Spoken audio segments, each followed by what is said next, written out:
día a día, alimentándonos de la palabra del Señor.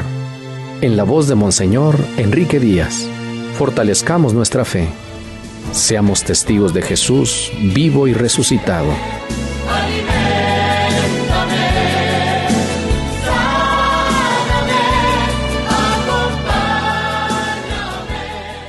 20 de junio, domingo 12º del tiempo ordinario. Evangelio según San Marcos 4, del 35 al 41. Un día al atardecer, Jesús dijo a sus discípulos: «Vamos a la otra orilla del lago».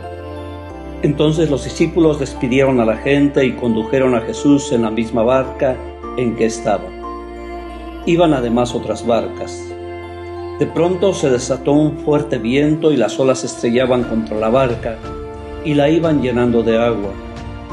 Jesús dormía en la popa, reclinado sobre un cojín. Lo despertaron y le dijeron: «Maestro, ¿no te importa que nos hundamos?». Él se despertó, reprendió al viento y dijo al mar: «Cállate, enmudece». Entonces el viento cesó y sobrevino una gran calma. Jesús les dijo: «¿Por qué tenían tanto miedo? ¿Aún no tienen fe?». Todos se quedaron espantados y se decían unos a otros: «¿Quién es este a quien hasta el viento y el mar obedecen?». Palabra del Señor. Hay días en la vida en que todo mundo es consciente de que se está asistiendo a momentos importantísimos de la historia. Fragmentos que permanecerán indelebles para siempre, capaces de despertar emociones días y años después. Así fue el extraordinario momento de oración en tiempo de pandemia, presidido por el Papa Francisco, que no se olvidará nunca. No lo olvidarán quienes lo vivieron en directo, viendo las imágenes de una plaza de San Pedro desierta o escuchando la voz del Santo Padre. También lo conocerán los que aún no habían nacido aquel 27 de marzo, y aquella tarde de hace más de un año ya es conocida por todo el mundo como uno de los acontecimientos centrales de un año, el 2020, que ha marcado la historia de este siglo. Haciendo alusión al pasaje de este domingo, el Papa exclamaba: «Desde hace semanas parece que ha caído la tarde. La espesa oscuridad se ha adueñado de nuestras plazas, calles y ciudades. Se ha apoderado de nuestras vidas, llenándolo todo de un silencio ensordecedor y de un vacío desolador que lo paraliza todo a su paso. Se siente en el aire, se siente en los gestos, lo dicen los ojos. Nos encontramos asustados y perdidos. Al igual que los discípulos del Evangelio, fuimos sorprendidos por una tormenta inesperada y furiosa. Nos dimos cuenta de que estábamos en el mismo barco, todos frágiles, desorientados, pero al mismo tiempo importantes y necesarios, todos llamados a remar juntos, todos necesitados de consuelo. Todos estamos en este barco». De una experiencia terrible, el Papa encendió una luz de esperanza y motivos de caridad y fraternidad. El miedo es una experiencia de nuestra vida humana que todos nosotros en mayor o menor escala hemos sentido. Nos hace tomar conciencia de ser criaturas frágiles y amenazadas de muchas maneras. Al miedo es muy fácil confundirlo con el instinto de conservación, que nos lleva a proteger nuestra vida frente a los peligros que el medio nos presenta. Hay miedos en cada época y en cada edad, hay miedos razonables que nos ayudan a superarnos, pero hay miedos que paralizan y entorpecen, que provocan accidentes o dejan que sucedan las cosas desagradables. Hay miedo a la vida, a arriesgarse, a lanzarse al compromiso. Hay miedo a dejar las seguridades y después nos queda la duda: si me hubiera arriesgado. El Evangelio de este día hace una distinción muy especial entre el miedo y la fe o confianza en Jesús.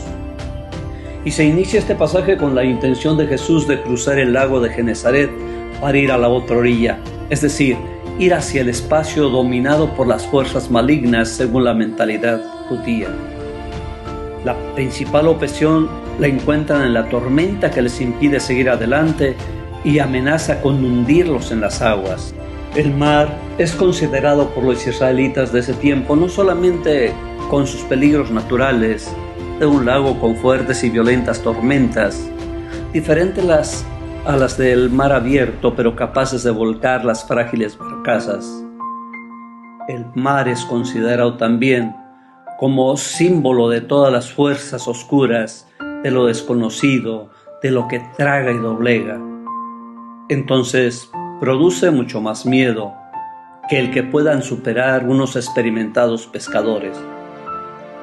Pasar a la otra orilla con Jesús implica dejar la orilla de las seguridades y de la tranquilidad, anunciar su reino, seguir sus huellas, dejar comodidades, confort y bienestar. Es arriesgarse, aventurarse a buscar un mundo diferente. Y esto nos causa miedo. Miedo al fracaso, miedo al dolor, miedo al sufrimiento. Pero ahí está la invitación de Jesús. Vamos a la otra orilla. Seguir a Jesús es aventurarse en un mundo nuevo, cierto, lleno de peligros, pero siempre en su presencia. Hoy podemos poner delante de Jesús todos nuestros miedos, incluidos aquellos que nos resulta humillante reconocer. Nuestro miedo a la verdad, al fracaso, a lo desconocido, a los sentimientos, al cambio. Jesús, el aparentemente dormido, sabe de nuestros miedos y limitaciones, y aún así nos invita a seguirlo y nos hace partícipes de su aventura. Nos da miedo la verdadera pobreza, el hambre, la enfermedad, el ridículo y tantas otras cosas que nos atan y nos mantienen inactivos.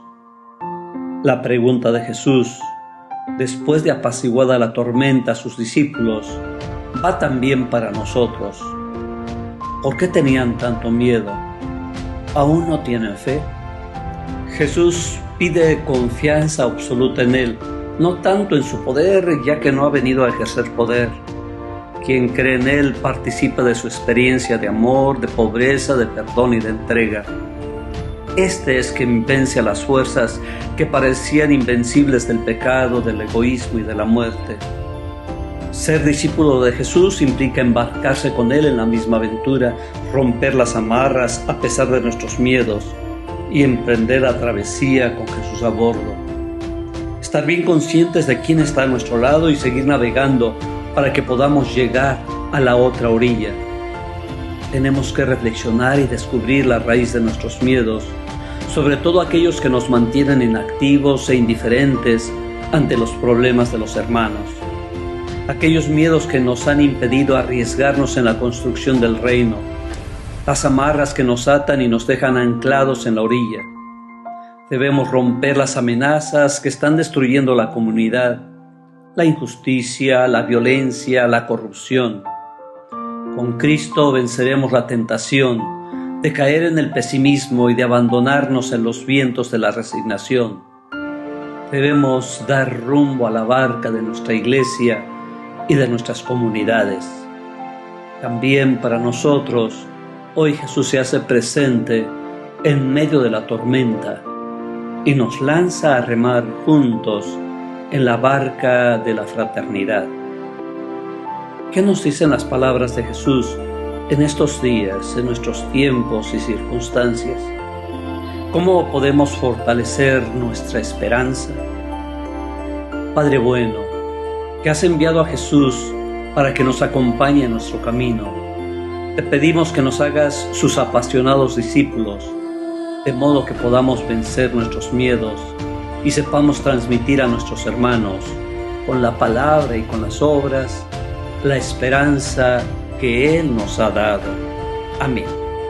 El Señor te bendiga en nombre del Padre, y del Hijo, y del Espíritu Santo.